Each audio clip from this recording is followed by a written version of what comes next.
Good morning student. और आज हम करेंगे बच्चों न्यूमेरिकल। ठीक है दोस्तों। अब क्या होता है, यहाँ पर हम कर रहे हैं 9.1 पे थे कि एक 5 किलोग्राम द्रव्यमान वाली वस्तु पर 2 सेकंड के लिए एक नियत बल कार्य करता है। ठीक है। यह वस्तु के वेग को 3 मीटर प्रति सेकंड से बढ़ाकर 7 मीटर प्रति सेकंड कर देता है। लगाए गए बल की मात्रा ज्ञात कीजिए और यदि इस बल को हम 5 सेकंड के लिए आरोपित करें तो वस्तु का अंतिम वेग क्या होगा ये भी बताइए। तो ठीक है बच्चों, देखो सबसे पहले हम जब न्यूमेरिकल निकालते हैं ना तो उसमें आप ये देखा कीजिए कि यहाँ पर आपको क्या क्या दिया है। ठीक है। और जब आप ये देख लेंगे कि आपको क्या क्या दिया है तो आप जो है जो भी इस चैप्टर में फॉर्मूलाज पढ़ते हैं उससे रिलेटेड, ठीक है, सूत्र देखते हैं तो आप क्या कीजिए कि उन सूत्रों को फिर इसमें बिठाने का प्रयास कीजिए। और ऐसा आप यदि करते हैं तो आप क्या है, आप अपने आंसर को आसानी से निकाल लेंगे। थोड़ी बहुत प्रॉब्लम आती है तो उसके लिए हम बैठे हैं। तो देखिए अब यहाँ क्या होता है कि एक 5 किलोग्राम द्रव्यमान, ठीक है, यहाँ पर बच्चों द्रव्यमान कितना दे रखा है कि उससे किससे प्रदर्शित करते हैं बच्चों, उससे कर दोगे आप m से। तो m बराबर क्या दे रखा है 5 kg। ठीक है बच्चों। अब क्या है, वस्तु पर 2 सेकंड के लिए एक नियत बल कार्य करता है। क्या करता है, 2 सेकंड के लिए एक नियत बल कार्य कर रहा है। ठीक है। तो समय कितना हो गया स्टूडेंट, 2 सेकंड, t बराबर। ओके। अब यदि वस्तु के वेग को 3 मीटर प्रति सेकंड से बढ़ाकर 7 मीटर प्रति सेकंड कर देता है, ये क्या करता है, ये करता है कि ये वस्तु का जो वेग है वो 3 मीटर प्रति सेकंड था, यानी u जो है वो 3 मीटर प्रति सेकंड है और v जो आ गया वो आ गया 7 मीटर प्रति सेकंड कर दिया। अब हमें बताना है, देखो अगर वेग बदला है यानी उस पर कुछ बल लगाया गया होगा, ये हमने अभी पढ़ा था इसी चैप्टर में, कल हमने जब पढ़ा था। तो ठीक है बच्चों, तो हम बल निकाल लेंगे। अब यदि इस बल को 5 सेकंड के लिए आरोपित किया जाए, यदि ये बल जो है वो 5 सेकंड के लिए लग रहा है, पहले 2 सेकंड, ठीक है, अब हो गया 5 सेकंड के लिए, तो वो कह रहे तो वस्तु का अंतिम वेग तब हमें बताना है। कोई बात नहीं बच्चों। अब क्या होता है कि हमें ज्ञात है, ये सब ज्ञात है हमें, तो हमें पता है जो हम पीछे फॉर्मूला भी आपने ड्राइव किया था, बनाया था कि F बराबर m ब्रैकेट में v minus U upon T. तो उसमें आप क्या करेंगे, वैल्यूज़ रख देंगे। अब जब आप यहाँ पर वैल्यूज़ रखेंगे तो देखो m की वैल्यू तो 5 है, v की वैल्यू 7, ओके, और u की वैल्यू कितनी है बच्चों, 3। ठीक है। अब क्या होगा तो, और अपॉन टी में कितनी आएगी बच्चों, 2। ठीक है, ये सारी वैल्यूज़ में कोई बताने वाली बात नहीं है, लेकिन ठीक है।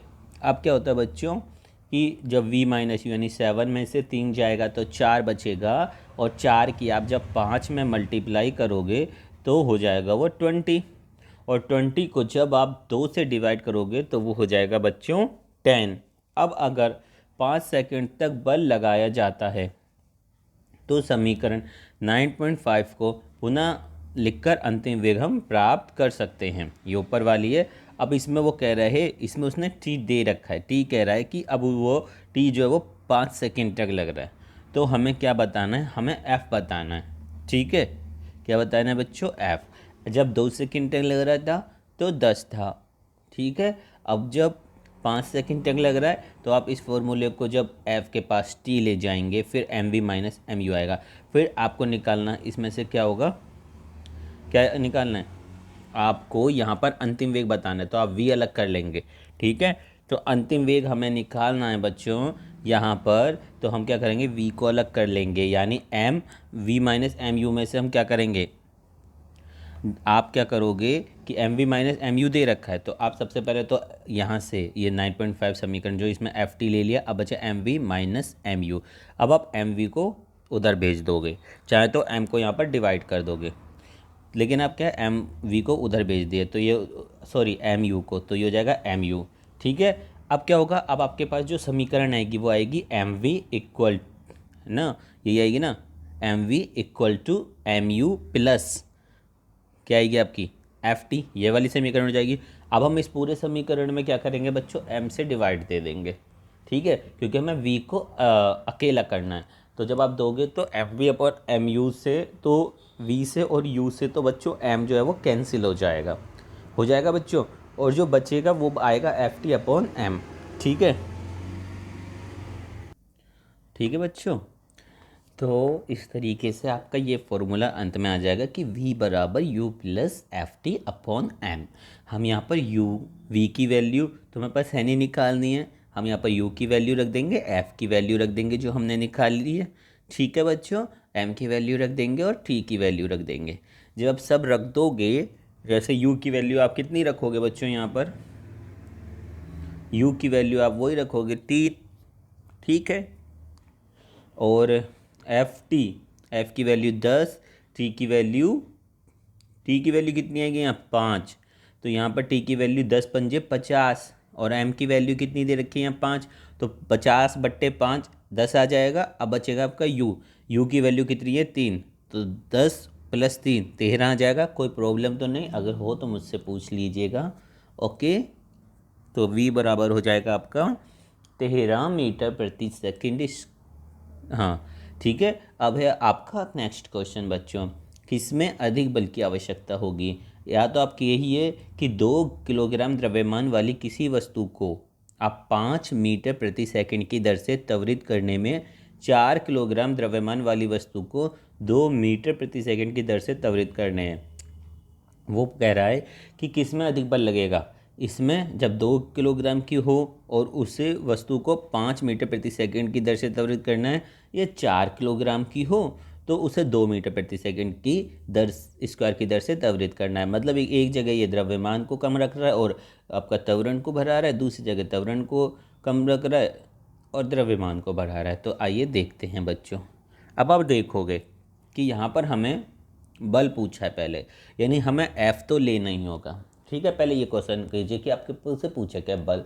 अब हम बल कहाँ से लाएंगे, यानी एफ तो हमारे पास आई का आएगा। हम जानते हैं एफ है हमारे पास, और यहाँ पर 2 चीज़ दे रखी है बच्चों, द्रव्यमान और त्वरण, 2 चीज़ें दे रखी है। और हम अब आप सोचोगे कि रवि सर ने पढ़ाया था कि एफ बराबर क्या होता है एम में, पढ़ा था हमने इससे पहले।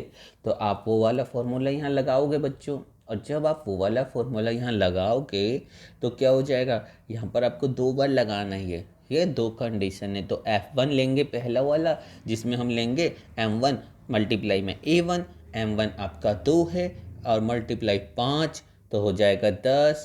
F2 निकालोगे, F2 अब में M2 है आपका 4, A2 है आपका 2, तो वो 8 हो जाएगा। ठीक है, अब देखो F1 तो 10 न्यूटन आया और F2 आया आपका 8 न्यूटन। तो बच्चों किस में अधिक बल की आवश्यकता हुई, पहली वाली कंडीशन में, यानी जब द्रव्यमान 2 किलोग्राम होगा और उसे 5 मीटर प्रति सेकंड स्क्वायर की दर से वेग लगाएंगे तो हमें अधिक बल की आवश्यकता होगी। अतः 2 किलोग्राम द्रव्यमान की वस्तु को 5 मीटर प्रति सेकंड स्क्वायर की दर से आप त्वरित करोगे तो अधिक बल लगाओगे। ओके बच्चों, अब है आपका एक कार है, वो 108 किलोमीटर प्रति घंटा की गति से चल रही है। एक कार है वो 108 किलोमीटर प्रति घंटा की गति से क्या कर रही है बच्चों, चल रही है, और ब्रेक लगाने के बाद ये रुकने में 4 सेकंड का समय लेती है। ठीक है, तो यानी कार की जो गति है वो है कितनी स्टार्ट में, यानी यू है आपका 108 किलोमीटर प्रति घंटा। और बच्चों जब मैंने आपको क्या बताया था, चाहें तो आप जब इसे मीटर प्रति सेकंड में करो तो 1000/3600 से कर दो, या शॉर्टकट करना चाहते हो तो 5/18 से मल्टीप्लाई कर दो। अब 5/18 से मल्टीप्लाई इसे करोगे तो कितनी बार जाएगा, 18 से 18 का पहाड़ा पढ़िए। तो बच्चों जब जब आप इसका 18 का पहाड़ा पढ़ोगे तो 18 में 108 कहाँ आता है, अगर आप 18 को 6 बार तक पढ़ो, यानी 18 छिक्का 108, और तो कितना आएगा यहाँ 6, और 6 की ऊपर मल्टीप्लाई में 5 बचा तो बच्चों कितना आएगा 30। ओके, तथा कार का अंतिम वेग क्या है। अब देखो बच्चों इस क्वेश्चन को पढ़ोगे कि अंत में क्या है वो ब्रेक लगाने के बाद की गति से चलिए ब्रेक लगता है। अब ब्रेक हम कब लगाते हैं, जब हमें गाड़ी या तो धीमी करनी हो या हमें रोकनी हो। हल्का हल्का ब्रेक लगाएंगे तो धीमी होगी, लेकिन ब्रेक तभी मेनली उसका ऑब्जेक्टिव वो होता है कि आपको गाड़ी जो है वो रोकनी है। तो जब आपको गाड़ी रोकनी है बच्चा, तो आप क्या करेंगे, क्या करोगे, जो अंतिम वेग कर देंगे हम 0, ठीक है, तभी तो गाड़ी रुकेगी। तो v बराबर क्या लेंगे बच्चों, यहाँ 0 मीटर प्रति सेकंड। अब वो कह रहा है, अब जब हमने 0 कर दिया, रोक दिया, तो उसमें कितने बल की आवश्यकता होगी, तब हमें बल निकालना है, ठीक है। और ब्रेक लगने के बाद वह रुकने में भी कितना समय, अपने वेग को परिवर्तित करने में कितना समय ले रही है, 4 सेकंड। तो t बराबर कितना होगा बच्चों, 4 सेकंड। अब क्या होता है कि अब हम वही फॉर्मूला देखेंगे क्या, कि इसमें F बराबर M V minus U upon T. M हमारा कितना दे रखा है, 1000 किलोग्राम। और v कितना दे रखा है, v दे रखा है आपका 0, u दे रखा है आपका 30, है ना। अपोन में क्या दे रखा है आपका 4 दे रखा है। क्यों, क्योंकि वो t की वैल्यू है। अब आप देखिए क्या होगा यहाँ पर, जब आप जो है 0 में से 30 जाएगा तो 30 बचेगा, ठीक है। अब हमारे पास दो तरीके, या तो हम क्या करते हैं, 4 सत्ते 28, 10 में से 4 बचे, यानी 7.5 बचा हमारे पास, 7.5 बचा हमारे पास, ठीक है। अब 7.5 की जब आप मल्टीप्लाई 1000 में करोगे तो सिंपल सी बात है, पॉइंट से आपका 7500 आ जाएगा, यानी कितना आएगा, माइनस के 7500 आपका आ जाएगा बच्चों, माइनस के 7500 न्यूटन। अब देखो बच्चों क्या होता है आगे, मैं आपको बताऊं क्या होता है। या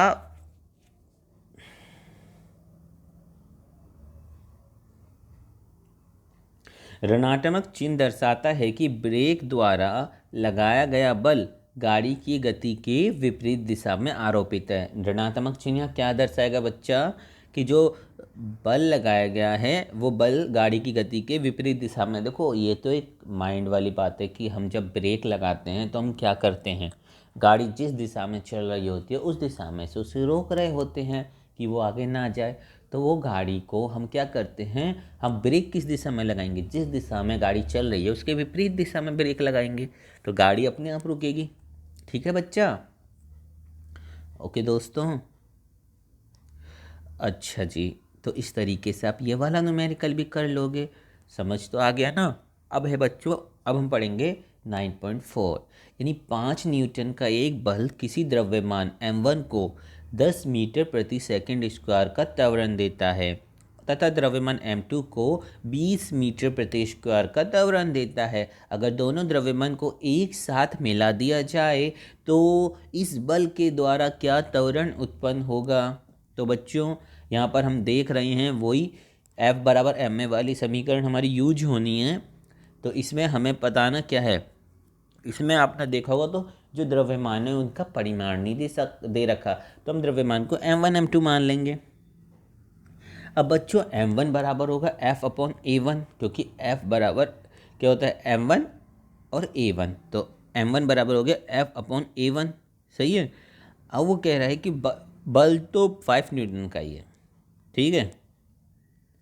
अब A1 आपका है 10, है ना, और A2 कितना है 10, और A2 आपका 20, तो रख दीजिए यहाँ पर वैल्यू, m1 बराबर 5 अपॉन 10, ठीक है। तो वो आ जाएगा आपका कितना, जब इसे डिवाइड करेंगे तो आ जाएगा आपका 0.50, ठीक है। और m2 को जब आप करोगे तो ये हो जाएगा 5/20, यानी 1/4, यानी 0.25, ठीक है। अब वो कह रहा है बच्चों कि जब दोनों द्रव्यमानों को एक साथ मिलाया जाए, ठीक है, जब दोनों द्रव्यमान हैं उनको एक साथ मिला लें। अब ये दोनों द्रव्यमान आ गए, इन्हें एक साथ मिला लिया, कितना हो जाएगा 0.75 kg। अब होगा, अब पूरे द्रव्यमान m पर यदि हम 5 न्यूटन का बल लगाएं, वही है, तो त्वरण कितना होगा। अब त्वरण बताना है इसमें, यही बताना है ना। तो a बराबर F बराबर m में, तो a बराबर हो गया F अपॉन m, F तो 5 है और m जो वो 0.75 है, ठीक है। अब देखो ये 5 न्यूटन था और यह 0.75 kg, तो जब आप इसे हल करोगे तो कितना आ जाएगा 6.67 मीटर प्रति सेकंड स्क्वायर, यानी किलोग्राम को हम ग्राम में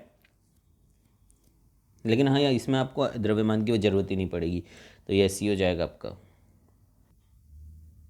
अगला सवाल है कि एक लंबी मेज पर सीधी रेखा में जा रही 20 ग्राम द्रव्यमान की गेंद का वेग समय ग्राफ यहाँ पर दिया गया है। नीचे आपका समय से दर्शाया गया है, और जो कि सेकंड में है 1 2 3 4 5 6 7 8 9 10।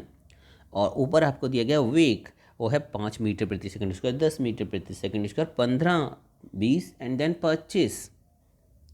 ठीक है, अब वो क्या कह रहा है यहाँ पर कि ये कह रहा है कि एक लंबी मेज पर सीधी रेखा में जा रही 20 ग्राम द्रव्यमान की गेंद, ठीक है, लंबी मेज पर का वेग समय ग्राफ ये है, दिया गया है। गेंद को विरामावस्था में आने के लिए मेज द्वारा कितना बल लगेगा। ठीक है, तो यहाँ पर क्या होगा, अंतिम वेग 0 होना है। ठीक है, ये तो हम जानते हैं। अब वो कह रहा है गेंद का प्रारंभिक वेग, देखो गेंद का प्रारंभिक वेग कितना है, गेंद है वो इस ऐसे आएगी, तो यहाँ पर कितना दे रखा है 20। ये जो वेग है वो प्रारंभिक, ग्रीन वाली लाइन जो दी है ना बच्चों, ये क्या दे रखी है, प्रारंभिक वेग। तो प्रारंभिक वेग कितनी है 20, और अंतिम वेग हम जानते हैं 0 हो ही जाएगा। ओके, तो यहाँ पर आप क्या लोगे कि गेंद का प्रारंभिक वेग तो है 20 सेंटीमीटर सेकंड प्रति सेकंड।